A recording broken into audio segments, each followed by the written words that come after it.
I'm going to try to tell the full story again and see if it makes sense to myself this time. Is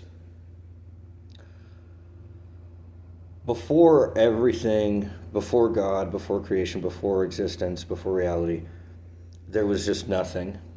And I used to call it, and I still think that this term might be useful, is uniterated nothing. So it has yet to iterate, which is another word for being. It has yet to be. It hasn't existed yet. It hasn't established itself yet. It's nothing in the purest sense of the word. It's absent even of itself. It has yet to be. It has yet to exist. So that's where everything starts as far back as I can go, is uniterated nothing. And the consequence of there being uniterated nothing is that it can't change. First and most principally because it hasn't iterated. So because it doesn't iterate, it actually causes itself to iterate, because it's like nothing is like an object that is artificially suspended in midair, and as soon as it appears, it falls and breaks and shatters on the ground. That's the best way I can try to describe the nature of nothing. It has this inherent flaw in it, this inherent sin, whatever you want to call it, inherent self-contradictory, fallacious nature to it. And it, in the process of this, it starts off, as I said, uniterated. It has yet to be. Then, because of the fact that what would you say? Because of the fact that nothing is all there was and all that there ever could have been before everything else, the absolute before the beginning of anything, before anything ever began, before an origin. And then this really brings to mind again, well, you can't have a before the beginning, because before the beginning is a paradox. And that's what I was saying about how you can put nothing in the place of errors, because it itself is an error. And every time you do that, it snaps together, integrates, it makes sense. The full story makes sense. Nothing doesn't make any sense, but placing it in a place where nothing makes sense does make sense. So before the beginning, we have nothing, and it's uniterated. It has yet to be. It has yet to express itself. It has yet to manifest. And then, because that's all that there is and all that there ever could be is uniterated nothing, then we get an iteration of the fact that nothing has yet to iterate. This establishment is it's almost proto-being, because it's like it's not a non-contradiction. It's not an affirmation the way that being is. It doesn't have any oomph behind it. It has no drive behind it. It's purely passive. But it's almost like the recognition of a fact. It's not the manifestation of something. It's not the convergence of energy or possibility. It's almost like a cementing in, a concretization, the establishment of a structure. It becomes static. It develops a form, because it's all that there is. And like I said, as soon as that is established, as soon as there is the case that there is this uniterated nothing, the fact that there is the case that there is uniterated nothing, there's this automatic factualization of it. And this factualization is the relativistic it's the establishment of a relation, which is a relation of absence, and it's a relation of absolute exclusion. There is no room for anything except that which makes it such the case that there is no anything there. There's no room for anything there. So it's almost like there was emptiness and then there was an empty room, which isn't the same thing. It's vastly different. There's this void, and then there's this world which is void. And it's like it's like I said, the best way I can describe it is it's like building a structure or tracing an outline of what is there. And so there's uniterated nothing, because there can't be anything, because we're sitting at a place before all beginnings. And before all beginnings, there's just nothing, because there's yet to be anything that began. And so that makes uniterated nothing a fact. And it's this relation between the fact that we are before any beginning at this place where there's uniterated nothing, the fact that there cannot be anything there, and the fact that it is the case that there is nothing there, combined, using a conjunction, it is the case that there cannot be anything, and it is the case that there is not anything. Both of those cause you see that self-contradiction right there. So there cannot have been anything is one premise, and there is not anything. Both of those things cannot be true simultaneously, because they contradict each other. Because think about this. There cannot have been anything is fine on its own. I can just say that alone, and it doesn't contradict itself. There cannot have been anything, or there is not anything, are two completely different things. There cannot have been anything is a justification. It's saying the reason why, whatever question we want to ask, the reason why there is not anything is because there cannot have been anything. And if there cannot have been anything, then there must not be anything. But you see how they both implicate each other, but they both contradict each other. This is the central paradox of nothing. I finally found it. The exact paradox. There cannot have been anything, and there is not anything. So, because there is not anything, then there cannot. Because there is not anything, there cannot have been anything. And because there cannot have been anything, then there must not be anything. So they implicate each other, but they also contradict each other. Because if there is not anything, then there is not this justification that there cannot have been anything. So the fact that there cannot have been anything can't exist because there is not nothing. And yet the consequence of the reason because there cannot have been anything is the fact that there is not anything. And so they contradict each other and they implicate each other simultaneously and equally and necessarily. That's really interesting.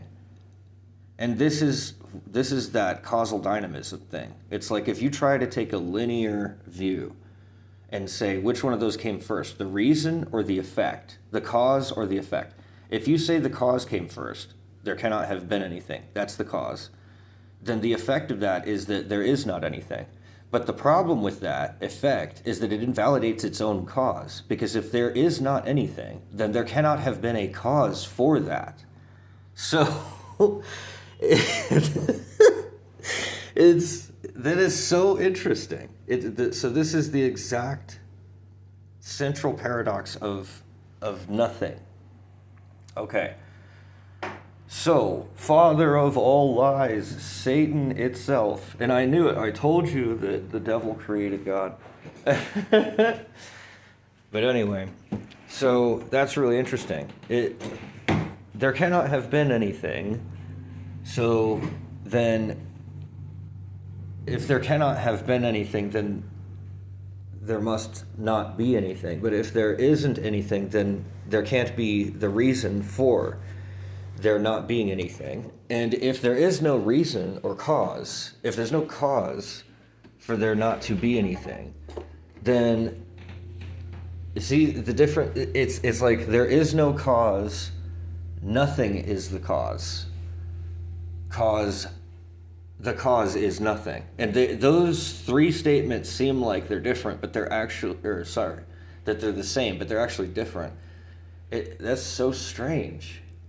Wow, I'm stumbling around. I love doing these because this is real time. This is how my mind is actually thinking about how to make sense of this stuff. So that's why I like doing these videos where there's no script. It's just off the cuff, because that way you can see the process of what it is, what's happening inside my mind when I'm trying to think about this book. And so for posterity's sake, it will make things really valuable. These videos will become really valuable once I get the book written, because they'll be the staple evidence that people get for how did he come up with this idea. Well, it was painstaking, and it took a long time, and it was like a fucking, I want to say over a decade. Sometimes I say 15 years, I think that's a stretch, but it's definitely been longer than a decade that I've been working on this. Every fucking day, or almost every day, at least 3 times a week, and usually 5, 6, 7 times a week, I'll be working on this book. Sometimes I don't make videos because I'll be writing it into a notepad, but I like doing these because, like I said, you can actually see the process of what it is when I'm thinking. So I just discovered this while I was talking is I just forgot it. God damn it. Oh yeah. So the statement, there is no cause of nothing, is equivalent but yet contradictory to nothing is its own cause, which is, again, implicative and yet contradictory to a third statement. The cause of nothing is nothing. There is no cause of nothing. The cause of nothing is nothing. Nothing is its own cause. Those 3 statements, they all implicate each other, so they all prove each other, but they all disprove each other too. So it's like, what do I make of this? And this is what I was saying as far as like the paradox. This is the paradox of nothing. When you confront nothing, anytime that you try to play with it, anytime that you build anything out of it, anything that you use to examine it, it all disintegrates. And so you end up with these weird states where it's like, I don't know what to make of this, because I can't say that there's anything certain about it, because there's not enough room for certainty. But yet, that absolute exclusion is so absolute and so exclusive that it's like almost self-evident. It almost evidences itself, but it's like completely uncertain and indiscernible anyway because of that paradox also. So again, it does this thing where it like implicates itself, proves itself, but then it contradicts itself and disproves itself equally and simultaneously and necessarily. And it's just weird. So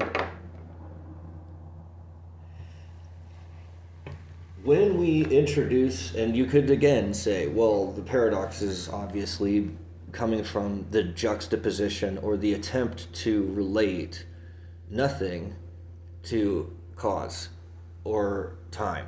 And it just, or space. And it just can't be done because there is no time or space or concept of nothing to be played around with inside of nothing. But at nothing, then there is at least nothing because we're at nothing. And then on nothing, like the surface of nothing, if we were going to look at the surface of nothing from far away, then it would have a particular set of attributes that I call a nature. So a nature is a set of properties. It's an unchangeable, unchanging set of properties. And that nature being unchanging and unchangeable set of properties endemic to whatever it is that it's describing, some element, then that's the cause of it being a particular way. And the effect is the uniqueness and the discernibility of that thing. And so it's like a... It doesn't have that thing. Anyway. So it's like a state, nothing, the state before there is nothing, let me back up and recap, is uniterated nothing. The uniterated nothing then iterates because of the fact that there isn't anything to invalidate it, and it's the only thing there. So there isn't anything to invalidate it, so then it just is in a state of agnostic kind of ambiguity and amorphism because there's just no external observer of it. And so then it just can stay in any state. So it definitely can't be destroyed. But then what pushes it forward and gives it a drive is it is the only thing there. There isn't anything else. Everything else being excluded from it makes it so that it's the only thing. And so, given that it's the only thing there, then that's what iterates. The act of it iterating is basically the act of excluding everything else except itself. And so then it iterates because there's nowhere else to go. There's nothing else that could happen. There's nothing else that could change other than the establishment of what already is. That's the only thing that could change in that scenario. And so that's what does change, because that's the only thing that can change. Is we go from not iterating anything to iterating the fact that there isn't anything iteratable. And that's that paradox. There cannot have been anything, and there is not anything. And those prove and disprove each other.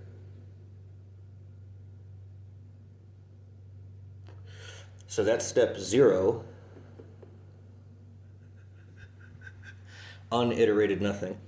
And then step 1, the iteration of the fact that nothing can be iterated.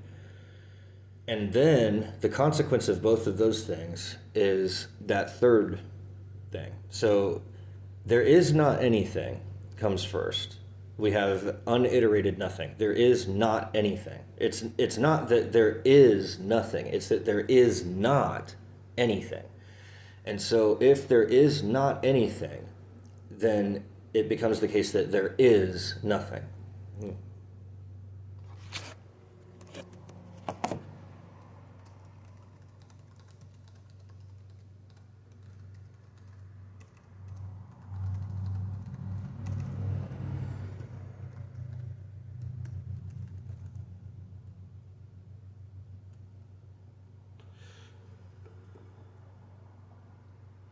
So that is key. There is not anything necessarily implies that there is nothing.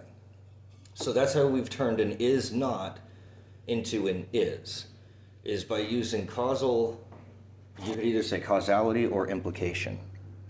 And what that is it's the impossibility of anything else. So it's not that there's ever this push from nothing. It's that the push comes from the fact that there can't be anything else. It's the exclusion of all things. So it creates this vacuum that rips itself apart. There is not anything implies that there is nothing.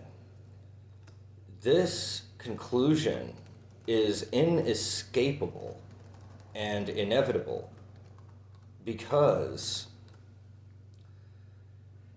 and again, this is an assertion, because the furthest back that I can actually go is that paradox, is the paradox of saying that there is not anything and there cannot have been anything, and they both contradict each other. There's no room for a justification or a cause with the effect.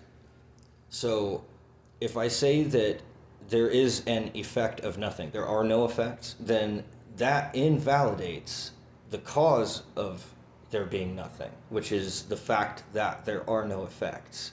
And it's strange. It's like you would think that these two absences are just self-evidently part of nothing, and they are, but they're contradictory to each other. They're necessary and yet contradictory. And so that's the paradoxical, quote-unquote, nature of nothing, which, again, a nature of nothing that is a paradox itself. Nothing can't have a nature. There's nothing there to have a nature, and yet I'm able to discern nothing from something. I can always say that whatever it is that I'm talking about is not nothing. And so because I can always say that, and everybody already knows that self-evidently, because of what nothing is, there is no room for a nature. And yet that is its nature. Because it's the only thing that can't have one. It's kind of like if I were to remove every person from a party except one person, then I know who that is going to be, because there'll only be one name left on the list. I don't have any room for guesses as to it could be Bob or Jim. No, if I remove Jim, it must be Bob, and if I remove Bob, it must be Jim. And so by the time I get to that point, that state is binary. It's either Bob or Jim. And it isn't Bob, so it must be Jim. And it isn't Jim, so it must be Bob. And that state is like the proto-logic. It's the very beginning of logic, like first order logic. And then you can have orders of complexity above that. Given this information, what can we derive from that? And so forth and so forth. And you can project that into the future and draw conclusions from asserting that those are already the case. Or you can try to treat the premise itself and go backwards and try to justify that premise and explain how it's necessary that it can't be the case that that isn't there. So that makes it be there. If it cannot be the case, if it's impossible that there is any alternative, then we're forced to draw a conclusion. And this goes into modal logic, what makes something possible versus certain. And this is the nature and the process of implication, because implication is actually a function. It's not really an operation like and or and stuff like that. It's not quite that fundamental. It requires a couple steps. It's not just one thing. So with implication, it's the impossibility of any alternative causes the thing to happen. So if not P is impossible, then P is certain. It's not just possible, but it's certain. It actually does exist necessarily. So, and this is what I was talking about as far as being, essentially going down to non-contradiction and convergence, is if I have something that's integrated where the parts don't invalidate each other, and there's an exclusion, a disintegration of anything else, then it makes it certain that that must be the case. And so the total picture fits, where everything that can't be true is excluded, and everything that must be true is included in the same coherent, integrated whole story. And so, before the beginning, there's uniterated nothing, and so that is, there is not anything. It's the state in which there is not anything. That's uniterated nothing. And that state it acts as a cause and causes or makes impossible any alternative except the case that there is nothing. If there is not anything, then there is nothing. And so that's the way that we take our very first little baby step out of absolute nothing, which is the state in which there is not anything, toward a state of being and creation, to a state where there is nothing. And so the consequence of that process, there is not anything, implies that there is nothing, goes one more step. The second baby step is there is nothing contradicts that there is not anything. And the reason is because the isness isn't passive enough to pass pass through this filter. It doesn't pass the bar, so to speak, because when something is, it becomes present. And this presence is an expression. And so there's something tangible, substantive that I can grab onto and use. When I say there is not something, it's exclusive and it's passive. It doesn't present itself. It's an absence. It's not a presence. So is not is passive enough to pass the bar, and there's no contradiction. And that's why it ever appears to begin with. There is no contradiction of there just being absence itself. And most philosophers that have confronted nothing come to that conclusion, is that it is possible for there to just be nothing, because it doesn't have any contradictions. There's no room for contradictions because there's nothing there to contradict and nothing there to be contradicted. So the statement there is not is passive enough that it can exist, so to speak, with nothing, because is not is an absence. It doesn't have a presence. It's an impression, not an expression. It's a shadow, not a light. It's a way, not here.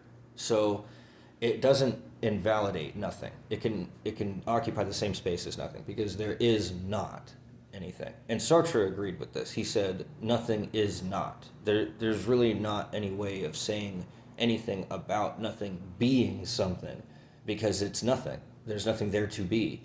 And so the only thing that we can really say for certain about nothing is not. And so that means that it's absent even unto itself. And so then we can start drawing some more complex derivatives from these facts.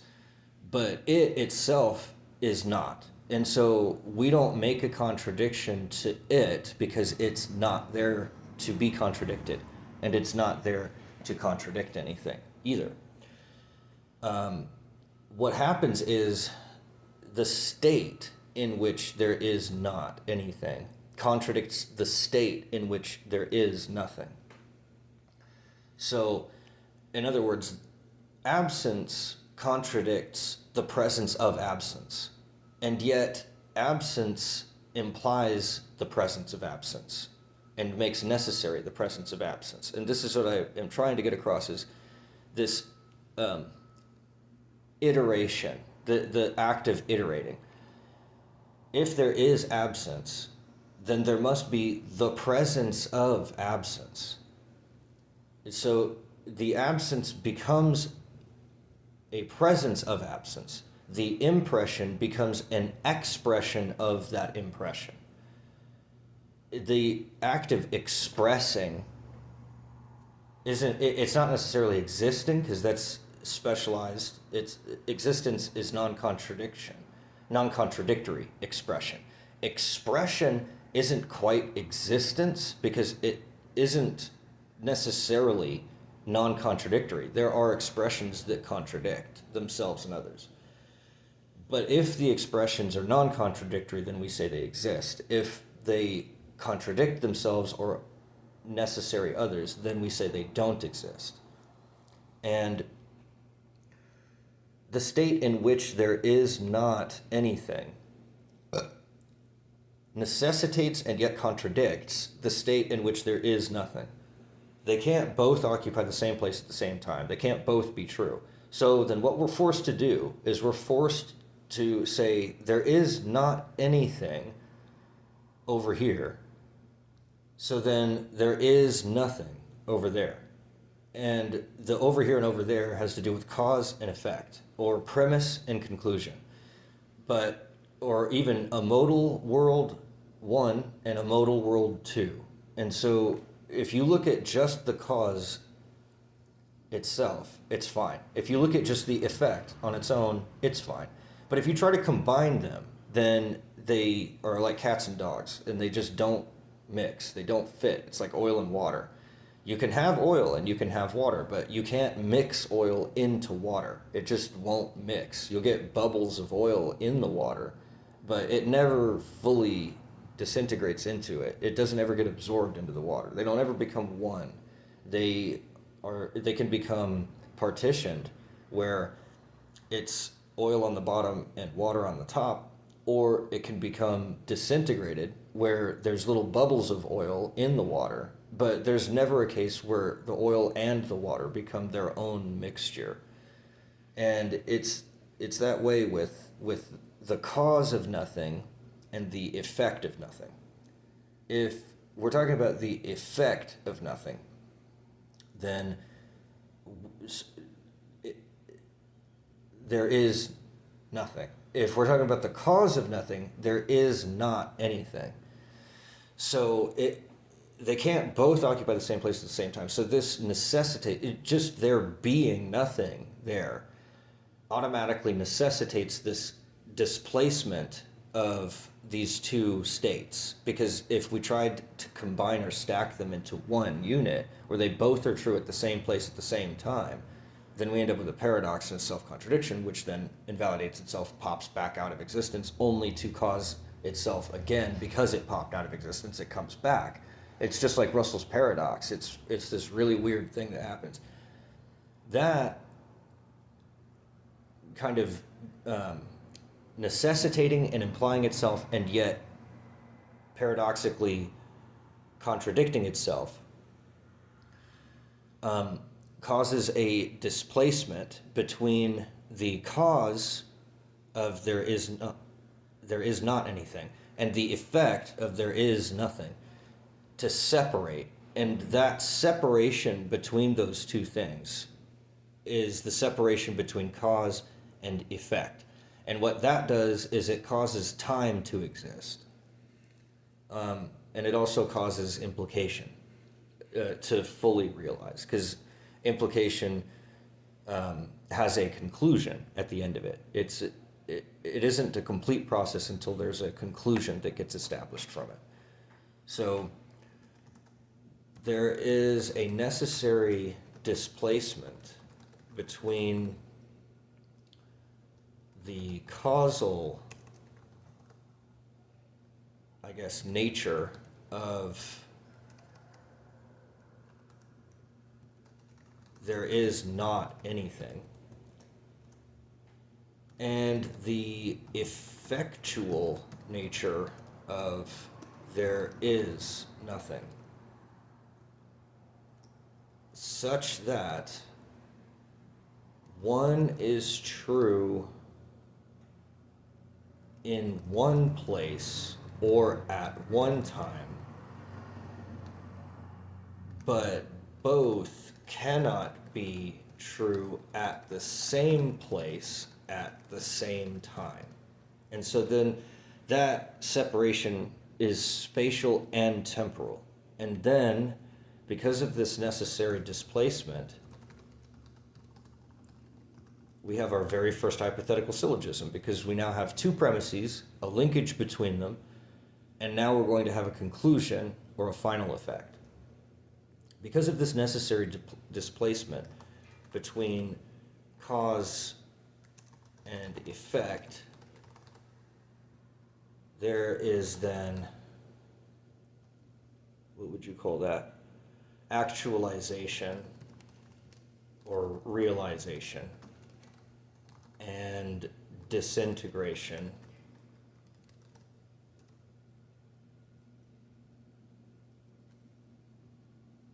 Where things are either true and existent or untrue and non-existent.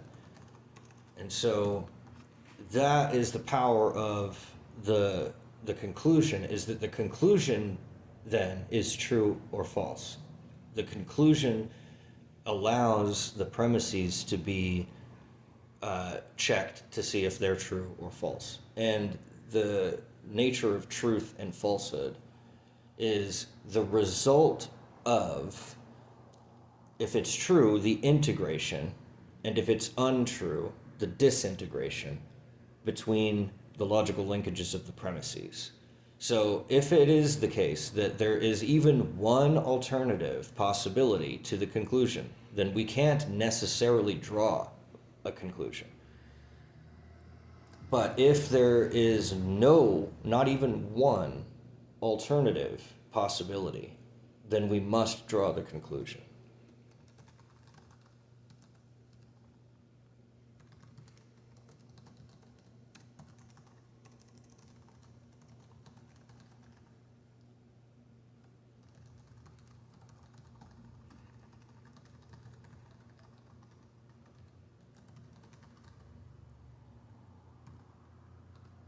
If there is a possibility of an alternative, then the conclusion cannot be drawn or is false. And so that's how we go from there being absolutely nothing to there being this logical structure. Now, going back to things passing through nothing and all that stuff, there is no passing through nothing, because nothing is too exclusive to allow anything to pass through it, because nothing can actually be in it. So I think what happens is, like I said, this paradox happens, and that paradox then gets resolved through natural, spontaneous evolution. It doesn't require a creator. It doesn't require a God to separate these. They separate on their own, because the ones that separate survive, and the ones that don't survive. And the reason that they don't survive is because they're too busy annihilating each other to be able to sustain themselves long enough to exist. So it's kind of like if there was a hole and dirt, then they wouldn't be able to mix or something like that. I'm trying to think of a way of explaining this, and it's difficult. There is no... It spontaneously happens on its own, or at least it could happen on its own, that the possibilities where the cause of nothing simultaneously occupies the same place and time as the effect of nothing is that neither of them exist there. If one of them exists there, they remain. If two of them exist there, neither of them exist. And so if that's the case, then you'll only ever find places where there is one of those at any given time, simply because of the fact that if there are two, they annihilate each other, and then they cease to exist, and then it resets. So if the process resets every time it fails, then it must succeed eventually. The only final state that it could possibly exist in would be a state of success. So, because every time it fails, it resets. So then and every time it succeeds, it stays the same and doesn't reset. So then it will always end up with the right answer. And that is the essence of logic, and the reason that hypothetical syllogisms work is there's a mechanical. It's very mechanical. It's a mechanical thing. You can think of it as like a spatial mechanism where there's either one. This location is so simple and so flat and so unidimensional that there can only be one occupant of it. Well, if there's two people that are trying to occupy the same location at the same time, they're going to be fighting with each other. And they're either going to kill each other or one of them is going to push the other one out of the way so that there's one person standing there at the end. It's a king of the hill kind of a thing. If somebody can push you, or it's almost like sumo wrestling, if somebody can push you out of the ring, then they're the one that gets to occupy the ring. They're the one that gets to occupy the location. Sumo wrestling is why hypothetical syllogisms work. It's because you can't have two things occupy the same place at the same time. Exactly. They can roughly be adjacent to each other, but they can't both occupy exactly the same location at exactly the same space at exactly the same time. They can occupy the same position in space at two different times, and they can occupy the same time in two different spaces, but they can't occupy the same place at the same time. And so then it causes this natural displacement of space and time, and it also causes this natural displacement between true and false, or between here and there, when and where, all of that stuff, and true and false, all mixed together, all at the same time, fundamentally. And that's why everything in physical reality is non-contradictory and you'll never find two things occupying the same place at the same time for mechanical reasons. And the abstract, verification or validation with logical premises and conclusions, and there either being an alternative or not conclusion is that same premise or axiom that two things can't occupy the same place at the same time.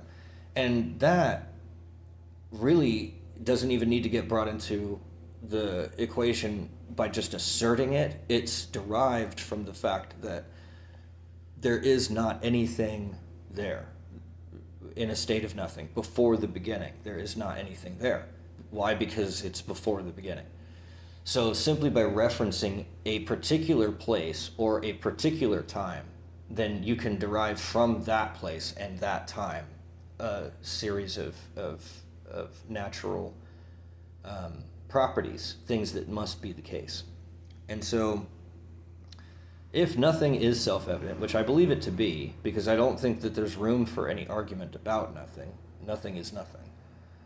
I don't see any room in that to argue for anything else. If you do argue for something else, then you're invalidating the entire field of logic itself, at which point there is no argument and there's no referee there to be able to determine who is true, who is saying something true and who is saying something false.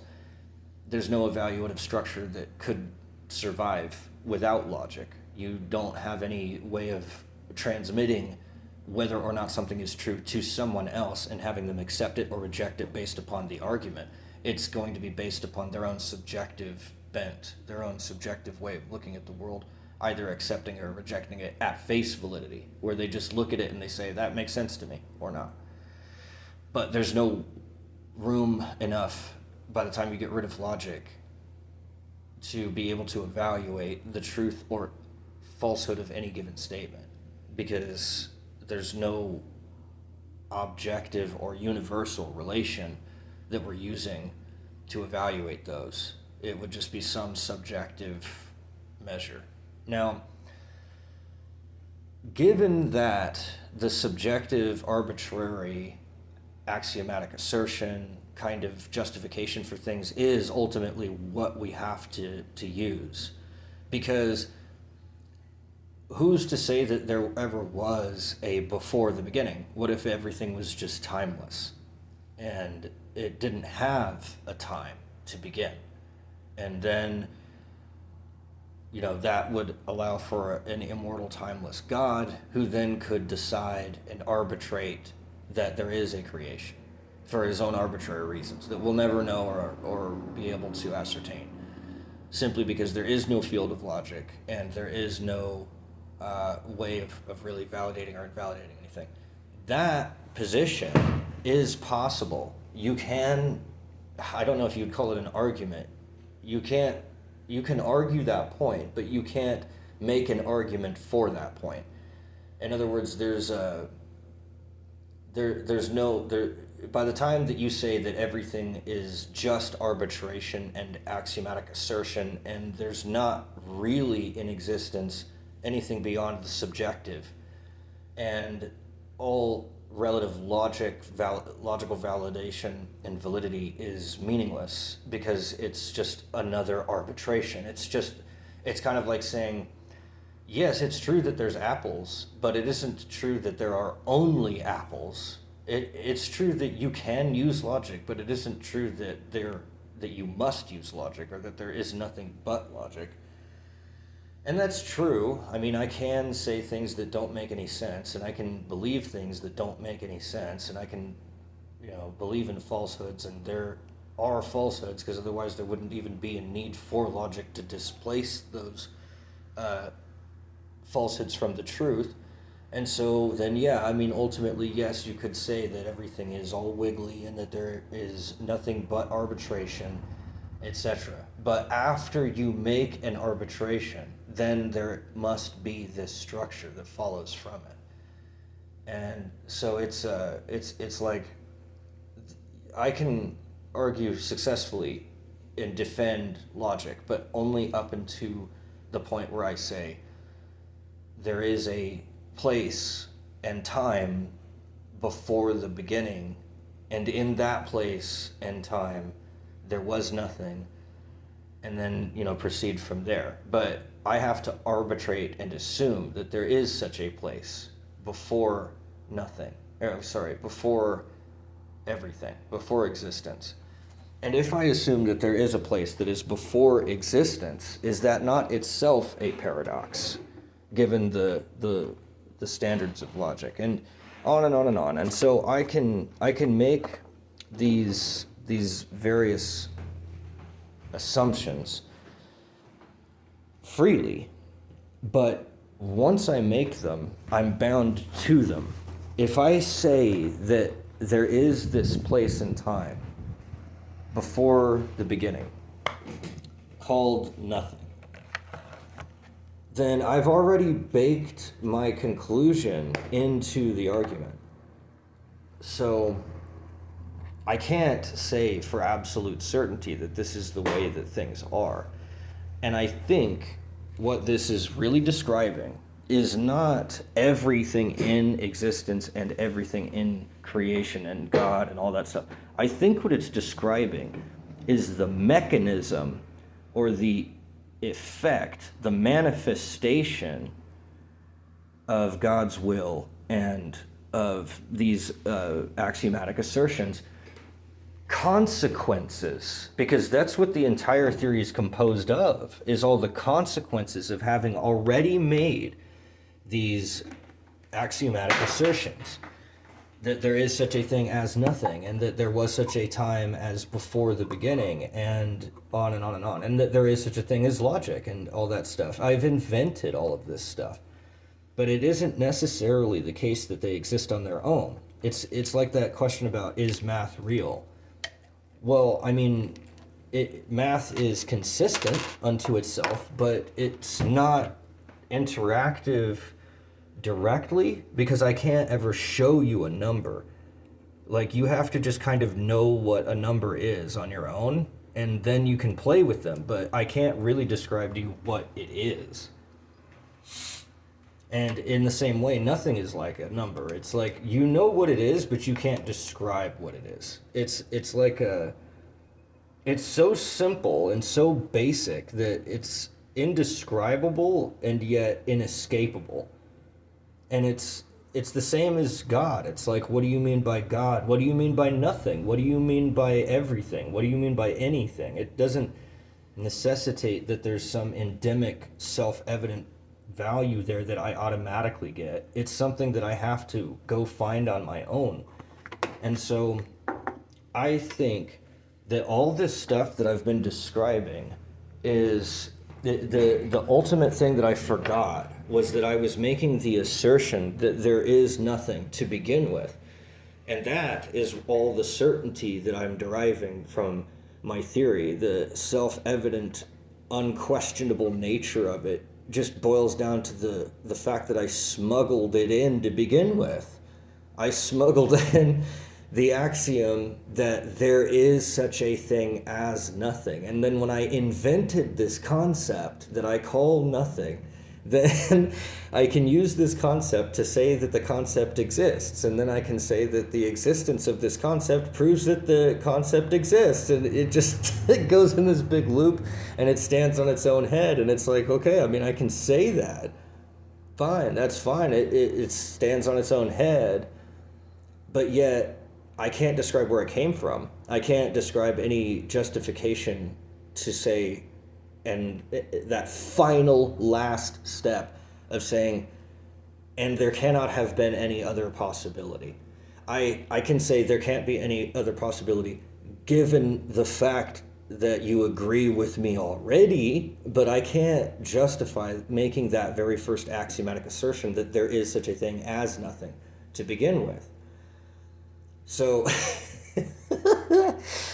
so the entire theory is a sandbox, and it's a sandbox, and it's there to make sand castles. And there is a beach, and there are waves in the ocean, and they will eventually come in. The tide will come in, and it will crash the sandcastle down, and it and wash it away. And there will then be room for another sandcastle if I want to build another sandcastle, but I can't just keep that sandcastle alive forever. The tide is eventually going to come in and sweep it away. And there will just be this arbitration, ultimately. There isn't a way for me to say with absolute certainty that my theory is correct. I can say that it's possible, but I can't say that it must be the case. And so I have to now, finally, after all these years, breathe a sigh of relief because I don't have to worry about being responsible for delivering unto you the absolute bare bones truth of reality. All I'm doing is bestowing upon people the machinery, a tool which you can use to explain and predict and define all the effects that we see. But it will never be a faith-based, ontological, religious, dogmatic certainty. It can't ever reach that point. I can never justify the original assertion that it makes that there is such a thing as nothing and there is such a time as before the beginning. As soon as I make that axiomatic claim, I have already smuggled my entire theory into that one claim. I can't say anything about it. It becomes immeasurable because it's being measured against all the other possible assertions that there could be, namely that there is not such a thing as nothing. There is not such a time as before the beginning. There is not such a space as beyond all space, etc. All these assertions are baseless and meaningless and silly. And the only thing that I've really succeeded in doing is just trying to eat my own head.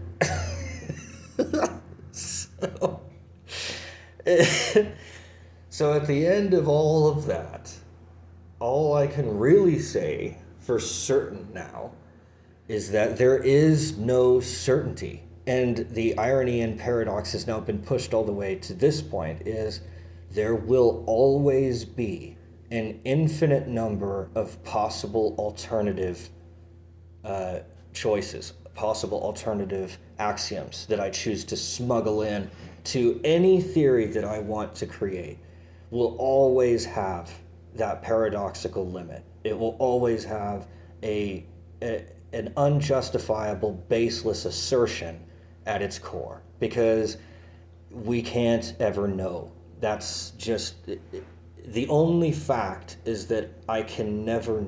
The only point of knowledge that I can actually say is absolutely certain is that there are no points of knowledge that are absolutely certain. The only thing that I know is that I know nothing. It's a paradox unto itself. It's just funny. It's kind of like God flipping me the bird. It's like, oh, you think you can deduce me? You think you can deduce all this?